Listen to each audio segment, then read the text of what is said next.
¿Qué tal? Buenos días. Israel refuerza la presencia de sus tropas en la frontera con Gaza, donde siguen entrando fuerzas terrestres y ya se producen enfrentamientos cara a cara con milicianos de Hamás, según fuentes israelíes. Pero al mismo tiempo la población civil, que no tiene opciones de huir de Gaza, sigue sufriendo los bombardeos israelíes, que trata de acabar con la infraestructura subterránea de Hamás.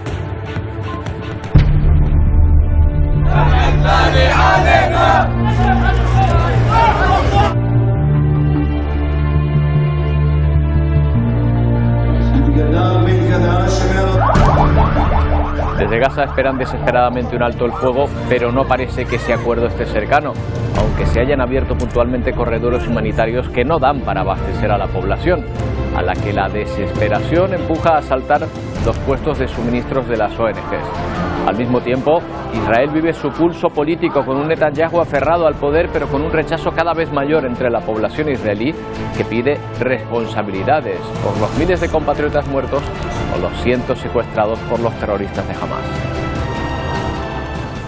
Gaza ha pasado mientras tanto una noche más en vilo tras la amenaza de Israel de atacar uno de sus principales hospitales, el de Al-Quds, donde hay 800 heridos y cerca de 14.000 refugiados palestinos. Pero también parte de las milicias de Hamás, que utilizan el subsuelo del hospital como refugio y escudo ante posibles ataques, según Israel. La población civil sufre la falta de suministros, medicamentos básicos, anestesia y el preciado combustible, indispensables para que puedan funcionar.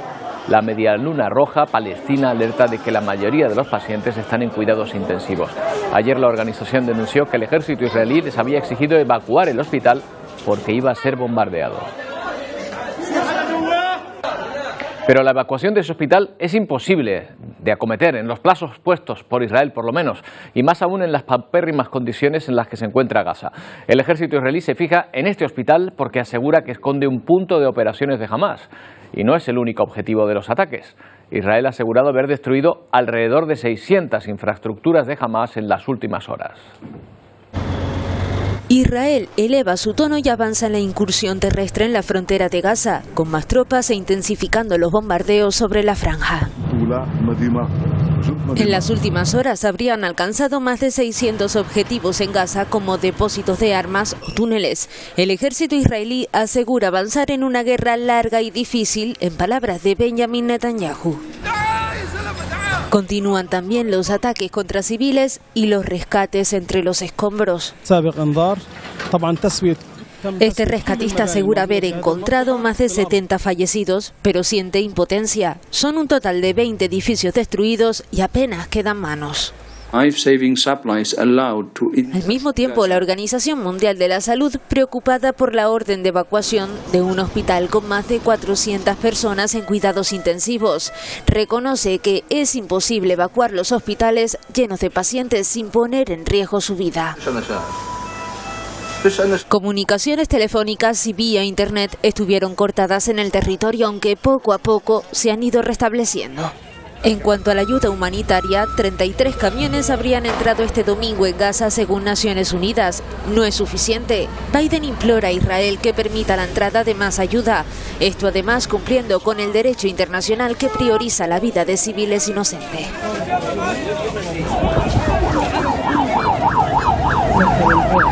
Las necesidades de la franja son cada vez mayores. Hasta ahora han entrado 118 camiones con ayuda humanitaria. Lejos, muy lejos de los 500 diarios que cruzaban la frontera antes del conflicto. La desesperación es tal que muchos gazatíes han comenzado a saquear las instalaciones de diversas agencias de Naciones Unidas. Se han llevado alimentos y productos básicos. Al otro lado de la franja, en Israel, son cada vez las voces que se alzan en contra de la gestión del primer ministro Benjamin Netanyahu. En Cesarea, grupos de manifestantes corearon consignas contra el primer ministro mientras sostenían fotografías de las víctimas y rehenes de Hamás. Un día antes, Netanyahu se reunió con algunas familias de estos israelíes que aún tienen rehenes en Gaza, asegurándoles que su liberación es parte de los objetivos militares del país para continuar con esta operación terrestre que ya parece haberse iniciado en Gaza. Lo cierto es que la reputación del primer ministro tiene cada vez más grietas. La última fruta de sus afirmaciones culpando a las Fuerzas Armadas de Israel de los ataques de Hamás. Afirmaciones que ha tenido que rectificar tanto de palabra como con esta visita a las tropas de la Marina. El conflicto entre Hamás e Israel llega hasta otras zonas del mundo, como a Rusia. Decenas de manifestantes han invadido el aeropuerto de Makhachkala, la capital de la República Rusa de Dagestán, de mayoría musulmana. Ocurrió después del anuncio de que un avión estaba llegando desde Israel. Una turba enfurecida trata de asaltar el aeropuerto ruso de Makhachkala, un territorio de mayoría musulmana en la costa del Mar Caspio. En un primer momento fuerzan las entradas. Acto seguido acceden a la terminal. Y minutos más tarde se adueñan de la pista de aterrizaje para intentar detener un avión procedente de Tel Aviv. Durante la incursión se graban y publican los vídeos en redes sociales. Ondean banderas palestinas mientras se abren paso ante las autoridades que nada pueden hacer para detenerlos. En el interior de un avión, un piloto toma el altavoz para decir que no es seguro abrir las puertas. Mientras en la pista siguen los altercados, una veintena de personas han resultado heridas en el suceso que ha provocado el cierre del aeropuerto. La guerra abierta tras la masacre provocada por Hamás en el sur de Israel ha tenido efectos colaterales evidentes, aparte de los más importantes, que son sin duda la muerte y sufrimiento de personas a un lado y otro de la frontera. La situación tendrá efectos económicos en aquella zona, que además es un importante destino turístico, o quizá debamos decir que era. Se lo vamos a preguntar a Dolores Pérez Frías, es directora de la Oficina Nacional Israelí de Turismo para España y Portugal. Dolores, ¿qué tal? Buenos días. Shalom a todos, buenos días. Bueno, cuéntenos cómo ha afectado ahora mismo la situación a las visitas a su país. ¿Se puede volar ahora mismo a Israel? La compañía aérea El Al, por supuesto, mantiene los vuelos a Israel, ¿vale? Y el resto de las compañías aéreas que venían haciendo desde España han cancelado claramente por la recomendación del Ministerio de Asuntos Exteriores, por el estado que se está viviendo en estos momentos. El Ministerio de Asuntos Exteriores aconseja la visita. Es una circunstancia muy dolorosa para los que trabajamos en turismo, porque realmente estamos en una situación de impasse. En Israel en concreto, el 15% del Producto Interior Bruto proviene del turismo y solo sabemos hablar de diálogo desde el turismo, de diálogo, de encuentro, de intercambio, de riqueza. Y realmente precisamente de paz. Es lo que viene haciendo siempre el turismo. Cuanto más nos conocemos los pueblos, más nos entendemos. Eso es lo único, eso es lo mejor y que entendemos todos los que trabajamos en esta preciosa profesión que es el turismo, que es viajar para conocer. No, está claro que a la industria turística le interesa la estabilidad, la paz, como usted dice, porque el miedo espanta a los viajeros, es lo que probablemente esté ocurriendo ahora, ¿no? Efectivamente, es que, ya no es el miedo, simplemente es la sensatez, el que te hace de momento, y lo digo así, de momento el quedarte en casa, el no viajar a Israel o a Tierra Santa, dependiendo un poco de cuáles son los motivos por los que llegas. Pero sí, ahora mismo contra el miedo no se puede viajar a ningún sitio. A ningún sitio se puede viajar con miedo. Las vacaciones, es nuestro eslogan, además, hace mucho tiempo. Las vacaciones son sagradas, en el sentido religioso, en el sentido de que, que son para disfrutarlas, como también lo sabéis vosotros bien en Canarias, ¿no? Dolores, ha hablado usted de las motivaciones. Efectivamente, Israel tiene muchos atractivos, pero ahí está Jerusalén, que también es un polo de atracción para mucha gente de forma histórica, motivada por cuestiones religiosas. En Jerusalén, ¿cómo está la situación ahora mismo? ¿Qué referencias tiene usted? Pues yo creo que el sentido ahora mismo, la vida desde la semana pasada, el horario, un poco el ritmo vital va poco a poco retomando y encauzándose. Si antes las tiendas cerraban a las 6 de la tarde, pues ahora están prolongando un poco el horario, porque realmente, bueno, la palabra que yo creo que más se escucha y el sentimiento que más en la capital o en el resto del país, ¿vale? En Tel Aviv, en el Mar Muerto, en el Mar de Samón, en Haifa, Naco, en Tiberias, ¿vale? La palabra que más se oye es solidaridad, unidad y resiliencia. Ese es el sentir que hay.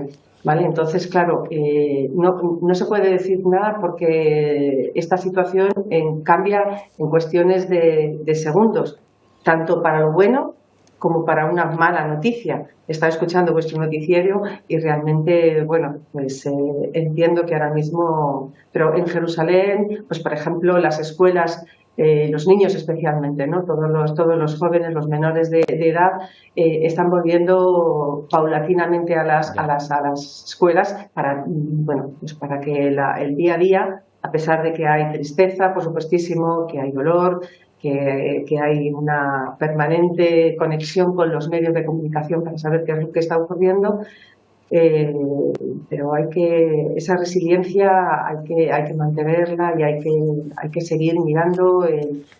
Dolores, no es la primera vez por la que Israel pasa por esta situación, pero ¿estamos ante una situación similar? ¿Es lo mismo que ya habían sufrido antes, en alguna de las intifadas, por ejemplo, o perciben que el daño es más profundo? Entendemos que es una situación, desde turismo lo vemos como diferente. Es diferente el momento, la situación, también un poco yo creo que también el posicionamiento de la población, el ánimo de querer encontrar y buscar una mesa de diálogo y que bueno, que esto se pueda empezar a calmar y a charlar. Para nosotros sí es una situación absolutamente. Hemos tenido gabinetes de crisis, por supuesto, ¿vale? Pero siempre teníamos un horizonte, siempre, y lo seguimos teniendo, un horizonte de esperanza. La situación es diferente por el tema de, bueno, pues por las noticias que estáis dando y porque es la primera vez que nos encontramos con que todas las compañías han cancelado su operativa. De momento, bueno, pues van revisándola cada 10 días, viendo un poco si la situación mejora para retornar y volver otra vez, porque hay mucha gente que quiere volverse a encontrar con sus amigos o quiere volver otra vez a su viaje, a sus vacaciones. Y básicamente es esa la situación. El desaconsejar no viajar a Israel de esta forma durante tanto tiempo permanece y sí que es para nosotros sí que es la primera vez. Pues Dolores Pérez Frías, directora de la Oficina de Turismo de Israel para España y Portugal. Hacemos nuestro llamamiento de paz y espero que la próxima vez que podamos hablar sea en términos positivos de la vuelta de la normalidad, porque eso será señal de que la situación, desde luego, ha mejorado. Gracias por atendernos. Gracias a vosotros y ojalá la paz sea una realidad y se vaya forjando poco a poco para los dos pueblos. Así que ojalá. Gracias a vosotros. Dolores, buenos días. Un saludo. Buenos días. Bueno, entre tanto, otro escenario de guerra, el de Rusia y Ucrania, que continúan con sus operaciones militares atacando objetivos del bando contrario, con drones, puestos de mando, sistemas de guerra electrónica. El Ministerio de Defensa ruso ha emitido un informe asegurando que su ejército ha repelido múltiples ataques ucranianos en dirección a Jersón, Kupiansk y Limán. Por su parte, las Fuerzas Armadas ucranianas dicen que en 24 horas han iniciado ataques en Melitopol, Bakhmut y Marinka, utilizando misiles contra los rusos, pero por el momento no se perciben avances definitivos en ninguna de las dos partes. Por primera vez desde que es candidato a la investidura, Pedro Sánchez ha defendido abiertamente la amnistía. Dice que es necesario por el interés de España. Desde hoy la militancia del Partido Socialista podrá votar en una consulta interna si apoya el acuerdo con Sumar y los pactos con otras fuerzas como Esquerra o Junts para reeditar el gobierno de coalición, aunque en esa votación no se introduce la palabra amnistía. Desde el sábado ya no hay marcha atrás. Pedro Sánchez ha dado un salto adelante con la defensa explícita ante el PSOE de la amnistía a los encausados por el proceso independentista catalán. Cataluña está lista para el reencuentro total. Los representantes de más del 80% de los catalanes respaldan esta medida y por esas mismas razones, en el nombre de España, en el interés de España, en defensa de la convivencia entre españoles, defiendo hoy la amnistía en Cataluña. El acuerdo con Junts parece que prospera y el PSOE se olvida de la línea roja que sostuvo durante años y hasta el mismo 23J. Las reacciones a sus palabras nos han hecho esperar. El líder del PP, Alberto Núñez Feijóo, ha criticado duramente a Sánchez. En un acto celebrado en Málaga, Feijóo pidió que sea España la que decida con su voto si se permite una amnistía en Cataluña. Izquierda constitucionalista que ya no la conoce ni la madre que la parió, esta izquierda nacional constitucionalista que está a punto de ser eliminada de la faz del Partido Socialista Obrero Español, debe de unirse a nosotros para decir, oye, si quieres hacer esto en contra de las urnas, convoca las urnas y vamos a votar otra vez. En Madrid, Vox convocó este domingo una manifestación contra la amnistía y las negociaciones. Desde hoy la militancia del PSOE puede votar en una consulta interna si apoya el acuerdo con Sumar y los pactos con otras fuerzas como Esquerra o Junts para reeditar el gobierno de coalición. La semana empieza también con la publicación por parte del Instituto Nacional de Estadística de las cifras de inflación en España. Y los precios siguen subiendo, eso es lo que muestran. En octubre un 3,5% respecto al mismo mes del año pasado. La inflación subyacente, que excluye alimentos no elaborados o los precios de la energía, baja 8 puntos, se sitúa en el 5,2, confirmando su tendencia a la baja de los últimos meses. Este indicador llevaba más de un año por encima del 6%, esto era algo sin precedentes en nuestro país. Y el precio de la electricidad sube hoy con respecto al fin de semana, se sitúa en los 35 euros el kilovatio hora. Esto está muy por debajo de las tarifas que pagábamos el año pasado. De hecho, en el primer semestre de este año la factura cayó en España un 40%, el mayor descenso de toda Europa. En la calle, según la mayoría de las personas a las que hemos preguntado, la luz ha subido. ¿Ha subido? Aquí ha subido. A mí me sube, yo la cobro más cara. Ha subido, me parece que ha subido ahora. Yo he notado que ha subido un poquito. Pero los datos no mienten. La luz sí está más barata este año. Lo ha publicado la Oficina Estadística de la Unión Europea. España lidera este 2023 la disminución del precio de la electricidad. Ha caído un 41%. Hombre, yo he notado un poquito de menos luz mensual. Es verdad que hay compañías que están poniendo precios competitivos. Yo es que vivo de alquiler y no lo noto. ¿no? Pues esta buena noticia solo ha ocurrido en 5 de los 27 países de la Unión Europea. En casi todos sigue subiendo la electricidad.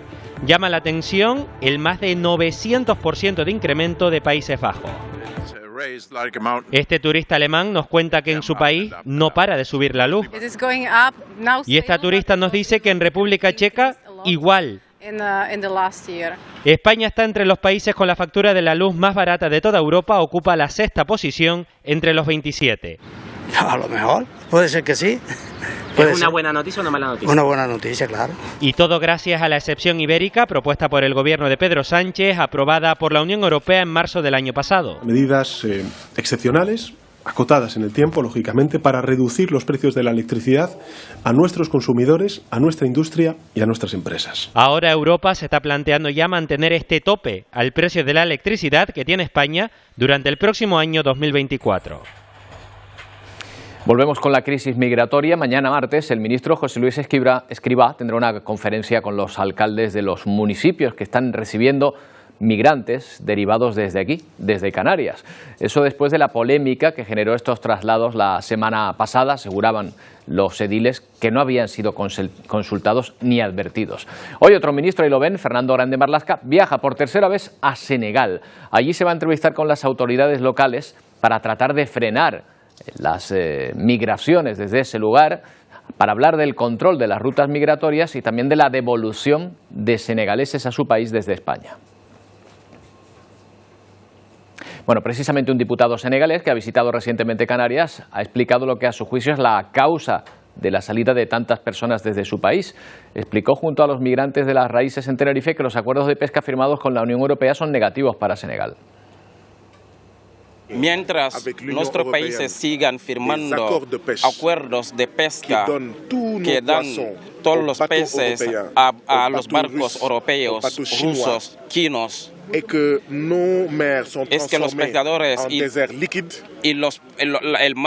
nuestros mares se transforman en una basura.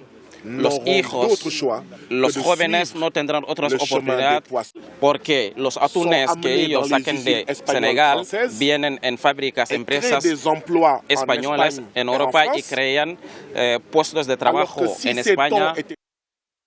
En El Hierro ha sido el primer fin de semana relativamente tranquilo en lo que va de octubre. Llegan nuevas pateras, Arbina Ortega, pero hay que lamentar el fallecimiento de 3 jóvenes migrantes en las últimas embarcaciones que llegaron. Sí, de hecho, la última embarcación que lleva aquí a la isla de El Hierro lo hacía al puerto de La Restinga en la madrugada del jueves al viernes y lo hacía con personas en grave estado de salud. De hecho, 4 de ellas tuvieron que ser ingresadas con carácter de urgencia al Hospital Nuestra Señora de los Reyes, donde finalmente el viernes fallecía un joven de 30 años que se llamaba Mamadou Marea. Fue despedido por vecinos y autoridades de la zona en el cementerio municipal el pasado viernes, donde también fallecía en el municipio de Frontera un joven que ahora mismo se encuentra a la espera de determinar las causas de este fallecimiento, a la espera de esa autopsia, según nos informa la Corporación Municipal de este Ayuntamiento de Frontera. Estos eran los 2 últimos fallecimientos que se registraban aquí en la isla de El Hierro en unos días totalmente atípicos para el mes de octubre, ya que no se han registrado ningún rescate en estas últimas 48 horas. Es la primera vez en lo que va de todo el mes que la Salvamar Adara no tiene que salir del puerto de La Restinga en 48 horas. Sí que ha llegado hoy una embarcación a Los Cristianos en Tenerife con unas 150 personas en su interior.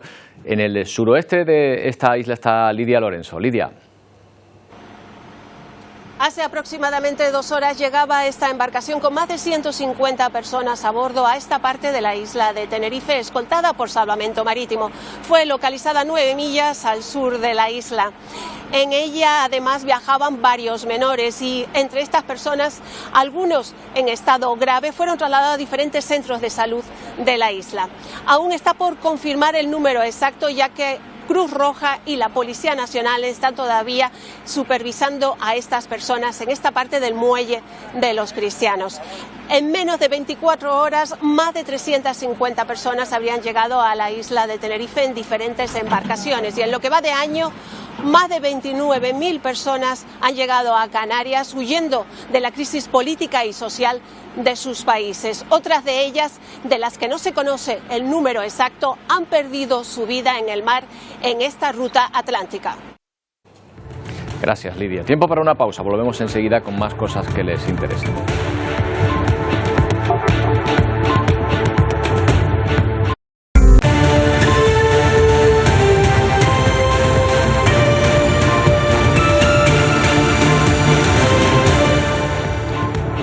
Once 34 minutos de la mañana, tenemos una información de última hora precisamente sobre ese cayuco del que le hemos hablado que ha llegado al puerto de Los Cristianos esta mañana, hace apenas 2 horas. Bueno, pues se confirma que a bordo había 2 cadáveres, 2 de las personas que venían en ese cayuco han fallecido. Una muestra de la dureza de ese viaje y más ahora cuando las situaciones de calma que había en el mar en torno a Canarias parece que están cambiando y ese trayecto, esa ruta atlántica está a todas luces empeorando. Bueno, este domingo se conmemoraba el aniversario de una de las mayores tragedias en Corea del Sur, la muerte de 159 personas aplastadas en una estampida humana durante una fiesta de Halloween. Con ese recuerdo, el gobierno ha puesto en marcha un plan de seguridad para multitudes, para evitar que esta situación vuelva a darse. Este domingo se conmemoró el primer aniversario del mortal incidente de Halloween que mató a 159 personas en Corea del Sur. El suceso se produjo por una estampida que provocó la muerte de más de 100 personas e hirió a otras 190. Sus calles estrechas y empinadas de la zona y los puntos de acceso restringidos resultaron ser una combinación letal. Ahora el gobierno metropolitano de Seúl ha llevado a cabo un simulacro de control de multitudes, mostrando un programa respaldado por inteligencia artificial diseñado para detectar y alertar sobre posibles aglomeraciones. El director de la División de Seguridad y Prevención de Desastres de la ciudad de Seúl dice que en el pasado determinamos la densidad de la multitud con nuestros propios ojos. Sin embargo, ahora estamos utilizando un sistema de cámaras de detención de multitudes que ayudan a reducir los errores de juicio humano. El sistema de alerta temprana comenzará a partir de este 31 de octubre en Halloween y estará compuesto por 900 cámaras en 70 ubicaciones principales que analizarán el movimiento y la densidad de multitudes y alertarán a las autoridades sobre señales de peligro. El alcalde de Seúl comenta que llevan a cabo este simulacro centrándose en cómo proteger a los ciudadanos en una situación de multitud con la ayuda de tecnología científica de vanguardia que determina si se trata de una situación de alerta o grave, calculando el número de personas por metro cuadrado. El desastre ocurrido hace un año en el distrito de Itaewon se atribuyó a la falta de preparación, a las medidas de control de multitudes y a las llamadas iniciales de ayuda que no recibieron respuesta. Y un error humano parece estar detrás del accidente de tren registrado en el sur de la India, en el que han muerto 13 personas, después de que varios vagones quedaran destrozados tras el choque. El accidente tuvo lugar cuando un tren de pasajeros se detuvo por culpa de la rotura de un cable aéreo. Otro tren que circulaba por el mismo raíl no se percató de esta detención y chocó contra él. Descarrilaron 2 vagones en medio de la noche. Con la luz del día vieron la realidad de la tragedia, esta escena dantesca que pueden observar. El segundo vehículo se saltó, al parecer, la señal de aviso. Hace pocos meses se produjo otro incidente en el sistema ferroviario del país en el que fallecieron casi 300 personas. Y 12 personas han muerto tras sufrir un accidente de avioneta en Brasil. Se trata de 9 adultos y un bebé, además de los 2 tripulantes. El vuelo era privado de una empresa de taxi aéreo y tenía como destino un pueblo del Amazonas. Tras el accidente, los bomberos acudieron inmediatamente desde el aeropuerto, pero no pudieron hacer nada por los pasajeros. También se desplazaron ambulancias y efectivos policiales. Las víctimas murieron inmediatamente, las causas están siendo investigadas. Más de 20 millones de colombianos han sido llamados este domingo a las urnas para votar a sus alcaldes, gobernadores y legisladores regionales. Nos lo cuenta María Camila Delgado. Un saludo para ustedes, así es, terminó el preconteo de los votos en las elecciones regionales de Colombia 2023. Más de 21 millones de colombianos salieron a las calles para elegir a los alcaldes de 102 municipios, 32 gobernaciones y también los representantes de asambleas y consejos en el país. La alcaldía de Bogotá quedó en manos de Carlos Fernando Galán, el hijo del líder político colombiano asesinado en 1989, Luis Carlos Galán Sarmiento. Hay que decirlo, y es que la alcaldía de Bogotá es considerado el segundo puesto más importante después de la presidencia de la República. El candidato de gobierno quedó en tercer lugar, pero además el partido del presidente Gustavo Petro, el Pacto Histórico y movimientos afines a él también perdieron otros puestos importantes en el país, como la alcaldía de Medellín y también de la de Cali, así como otras gobernaciones. Es el reporte de María Camila Delgado desde Bogotá para la Alianza Informativa Latinoamericana. La ola de transformación política que creció en los últimos 4 años en Colombia se vio frenada con la victoria de Carlos Fernando Galán en Bogotá.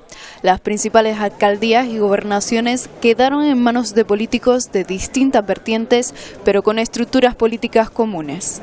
El cambio de la tendencia afecta al gobierno de Petro, quien fue elegido gracias al impulso del cambio en 2022 y quien salió derrotado en Bogotá, la principal plaza electoral del país y la ciudad en la que fue alcalde. Ocupar el tercer lugar, superado por el independiente Juan Daniel Oviedo, supone una derrota para la izquierda.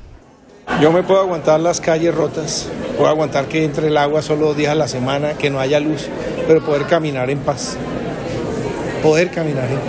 En contraste, el gobierno sí pierde apoyo en Medellín, donde tuvo en Daniel Quintero un gran defensor y aliado. El alcalde electo, Fico Gutiérrez, es un permanente crítico de Petro. La campaña se caracterizó por el deterioro de seguridad debido a la presencia de grupos armados ilegales que siguen activos a pesar de los esfuerzos de Petro de negociar la paz. Según un informe de la Defensoría del Pueblo de Derechos Humanos, más del 36% de los municipios enfrentan un riesgo extremo de violencia durante las elecciones, frente al 23% en las elecciones regionales de 2019. Y parece que empieza a haber aires de distensión entre Estados Unidos y China. Los presidentes de ambos países se van a reunir el próximo mes de noviembre en San Francisco, pero antes sus gobiernos tratan de allanar el terreno ante el temor de que se desaten más conflictos en Oriente Próximo o que el que ya está abierto empeore. La tensión viene, entre otras cosas, por Taiwán. Los americanos son sus principales proveedores de armas. China considera que Estados Unidos está interfiriendo en algunos asuntos asiáticos y esto, pues bueno, hay que arreglarlo. A pesar de eso, ya se han dado pasos para romper el hielo entre ambos países. El secretario de Estado de Estados Unidos, Antony Blinken, ya se ha reunido con el ministro de Exteriores chino, Wang Yi, el pasado viernes y parece en principio que ese allanamiento se está produciendo. Las nuevas tecnologías en las aulas llegaron como una ola de modernidad que iba a facilitar el acceso de los alumnos a la información y a potenciar sus habilidades en las clases. Abrazamos la presencia de móviles y tablets en las aulas y en los últimos tiempos parece que nos estamos arrepintiendo. Al parecer, la educación y las nuevas tecnologías no siempre van de la mano.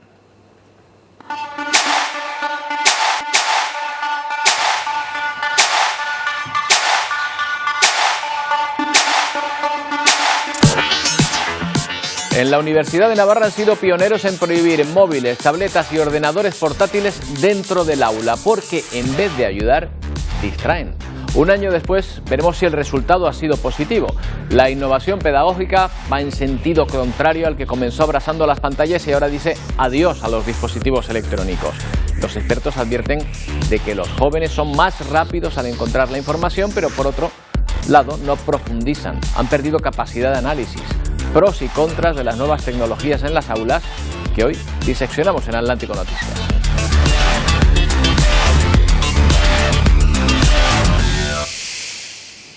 Hablamos con Chabela Estalellas, directora ejecutiva del Máster en Management del IS Business School de la Universidad de Navarra. Chabela, ¿qué tal? Buenos días.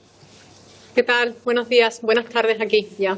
Bueno, ustedes fueron, por así decirlo, los primeros en ver las orejas al lobo. Correcto. Bueno, ¿y cómo se lo tomaron los alumnos cuando les prohibieron utilizar estos dispositivos dentro del aula? A ver, esta decisión la tomamos hace 1 año y medio porque veíamos que los alumnos realmente tenían muchísimas distracciones durante la clase y implementamos la medida hace 1 año y 2 meses, al principio de curso. En un primer momento los alumnos se quedaron un poco sorprendidos, porque les parecía que la tecnología es algo positivo y nosotros también lo pensamos así, y que debían integrar la tecnología dentro del aula, ¿no? Pero cuando les dimos las razones por las que este tema lo íbamos a modificar de raíz, lo aceptaron con bastante buen humor, podemos decir, excepto algunos que mostró un poco de rebeldía, porque tengo que recordarle que aquí los estudiantes, los participantes en los programas son todos mayores de edad. Claro. Por tanto, todos se veían coartados, como si dijéramos derecho, ¿no? De poder decidir si hacían uso de la tecnología o no. Nosotros les dijimos que teníamos la responsabilidad de velar porque su formación fuera total y completa. Y teníamos las normas académicas en nuestra mano y se implementó, se impuso como una norma académica de estricto cumplimiento. Claro, Chabela, pero algo les llevaría a esta decisión, ¿no? ¿Qué habían percibido en las aulas? A nosotros te refieres, ¿no? Al programa. Sí. Nosotros en las aulas habíamos percibido muchísima distracción, sobre todo en la segunda parte del programa y al final del día. Y yo personalmente, que entro en clase habitualmente para ver cómo se van desarrollando las materias, los he visto jugar al ajedrez, los he visto jugar a videojuegos, los he visto ver partidos de Roland Garros o partidos de fútbol durante la clase, ¿no? Entonces, bueno, esta parte es una falta de respeto para el profesor y para el resto de sus compañeros. Pues obviamente nos parecía que una distracción para todos los alumnos que también veían su pantalla.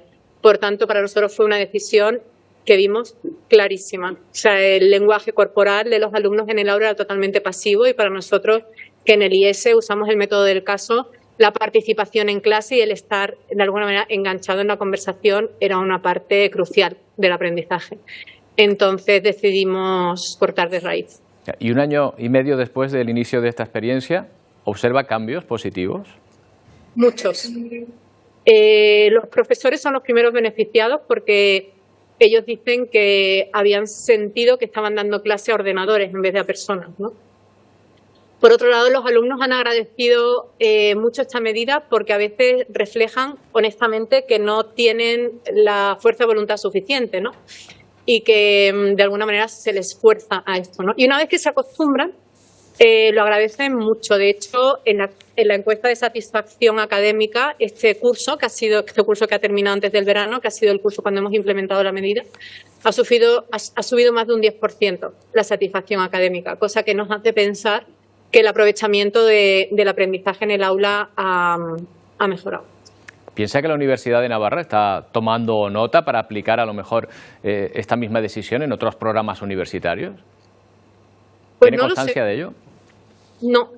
En el IES sí que sé, en la Escuela de Negocios de la Universidad de Navarra, que es el IES, sé que otros programas están pensando, sobre todo porque los profesores son los que, viendo el resultado en un aula con un tipo de alumnos, piden que esa medida se traslade a otros programas. Pero es una medida que se tiene que tomar con rotundidad y con graves consecuencias si no se cumple. Porque si no es una medida que, en cuanto tiene roturas, claro, carece de fuerza. Bueno, pues ahí está esta iniciativa, esta decisión que les convierte a ustedes en pioneros y quién sabe si quizá la tendencia vaya a ser ahora y son cabezas precisamente de esa tendencia. Chabela, muchas gracias por atendernos. A ustedes, muchas gracias por tenerme, gracias. Buenos días. Bueno, vamos a ver cómo están nuestros compañeros. Wendy Fuentes, Pedro Machín, Ponte al Día, que llega justo después que nosotros. ¿Qué tal? Buenos días. ¿Qué tal, Roberto? Muy buenos días. Pues estamos ya preparados. Hoy nuestro programa versará mucho sobre esos preparativos del Día de Todos los Santos, nuestras tradiciones, nuestros finados y, por supuesto, vamos a irnos hasta el municipio de Telde. Allí ya ultiman las representaciones que recorrerán todo el municipio hablando, pues eso, de los finados, ¿no? Nuestras tradiciones. También vamos a tomarle el pulso a las floristerías porque las flores han incrementado su precio en estas vísperas y esto afecta al bolsillo de muchas familias que, pues tradicionalmente van a enramar a los cementerios, pero más asuntos. Sí, tendremos espacio también para hablar de un nuevo drama en el campo canario. Las altas temperaturas que padecimos a principios del mes de octubre ha tenido sus particulares consecuencias.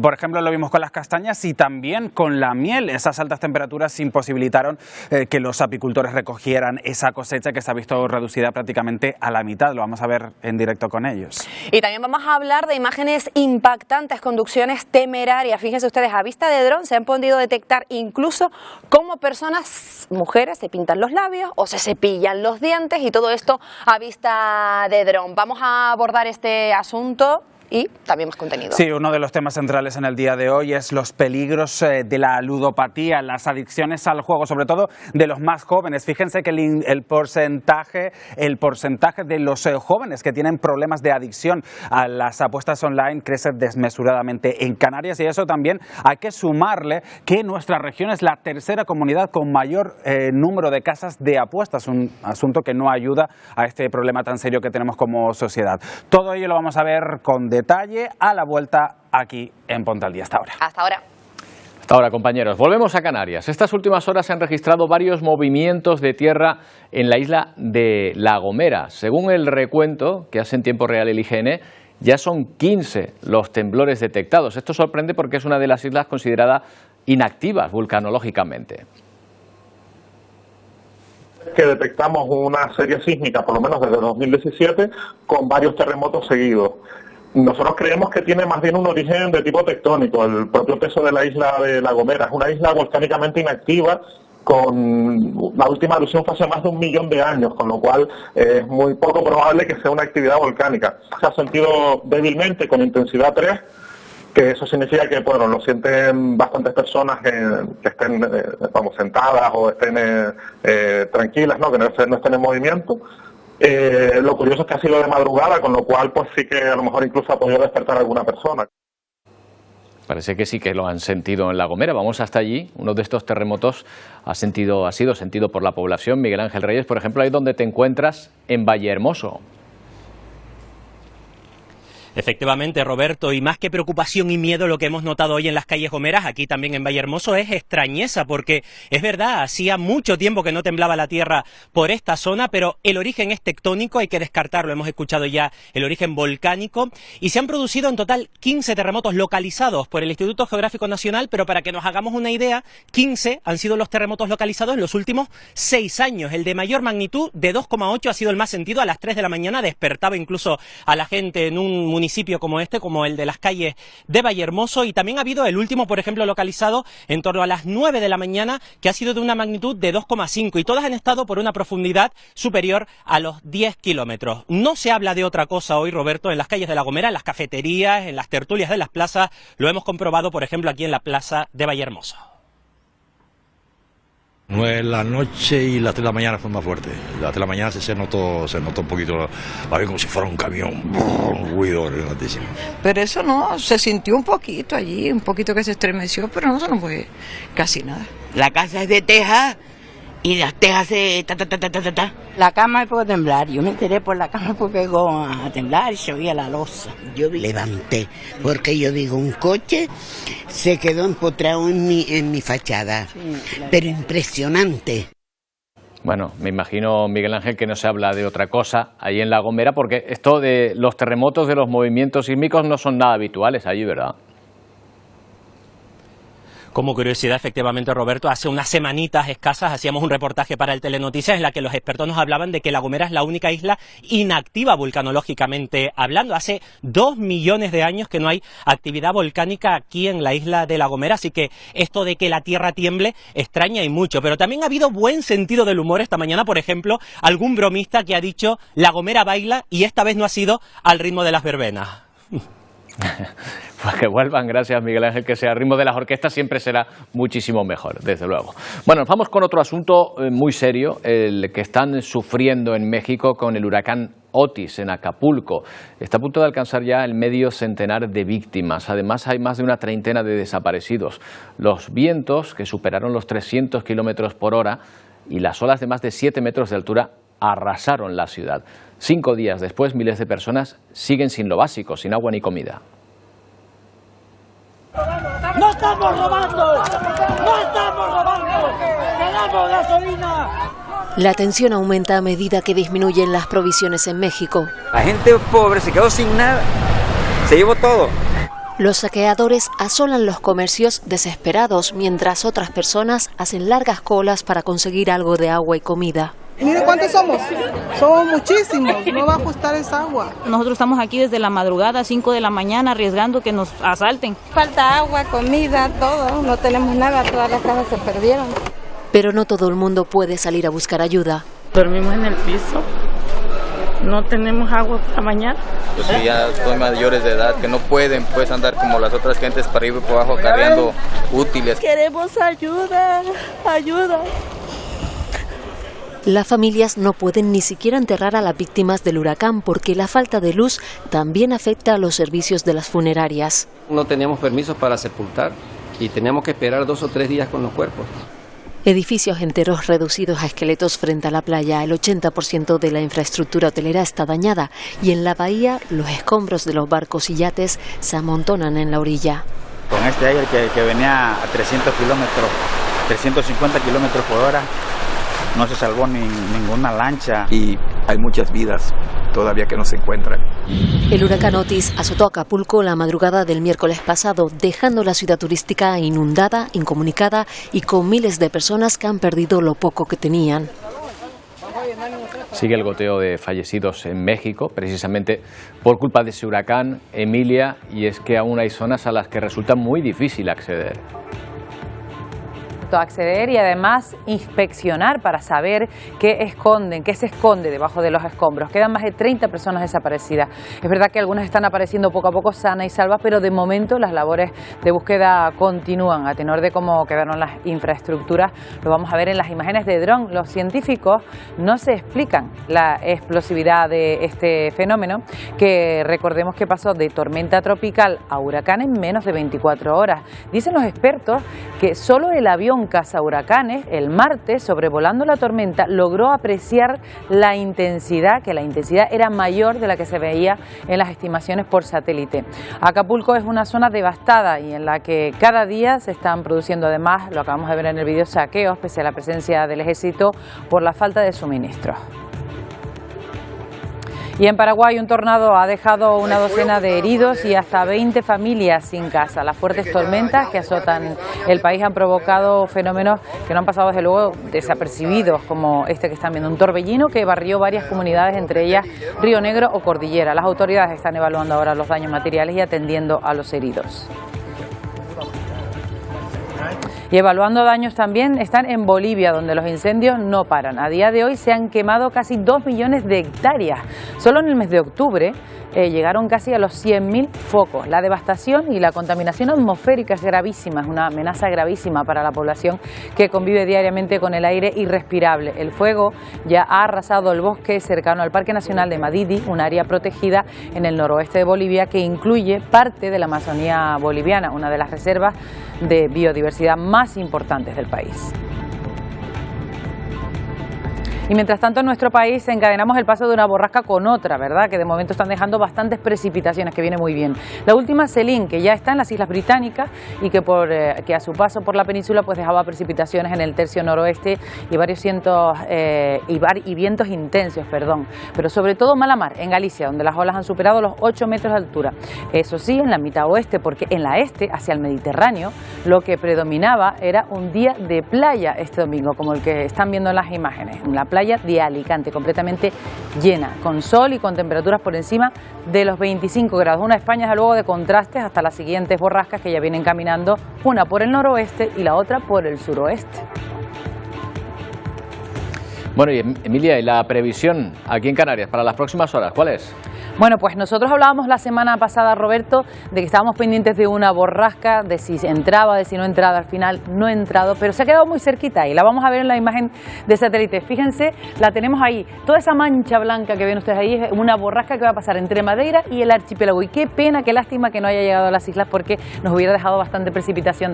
Tiene esos núcleos, esas coliflores justamente por el norte. Nos dejará un frente, de hecho esta mañana alguna precipitación dejaba ya en la cara oeste de la isla de La Palma, por ejemplo 6 litros en Las Manchas, en los llanos de Aridane o 5 en Fuencaliente. De resto, nubosidad bastante poca en el resto de las islas, con nubes ya de evolución creciendo también por puntos del interior del sureste de Tenerife o puntos del interior de La Gomera o incluso del Hierro.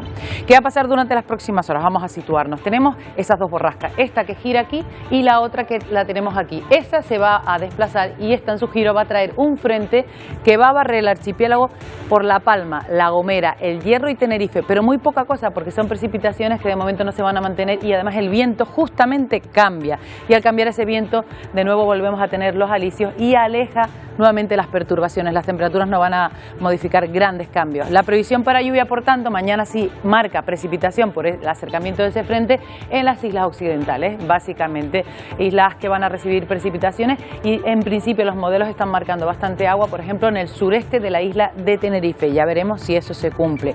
Así pues, para mañana martes lo que cabe esperar serán chubascos, sobre todo entrando de sur a norte en las islas occidentales, menos probabilidad de lluvia en el resto de las islas, donde además la nubosidad va a ser de tipo alto básicamente, viento del suroeste para luego girar al noroeste y luego al nordeste recuperando los alisios, temperaturas sin cambios y situación marítima que durante el fin de semana ha estado complicada, también parece que mejora, pero ojo, todavía siguen con olas de 2,5 metros a 3 en las costas del norte, Roberto. Bueno, pues ahí estamos, esperando esa lluvia, aunque sea pequeñita, pero siempre por poca que llegue algo será bienvenido. Gracias, Emilia. Pues sí, hasta mañana. Nos vamos con las imágenes del eclipse parcial de luna que pudo verse este fin de semana desde distintos lugares del mundo. Por ejemplo, desde el este de Turquía.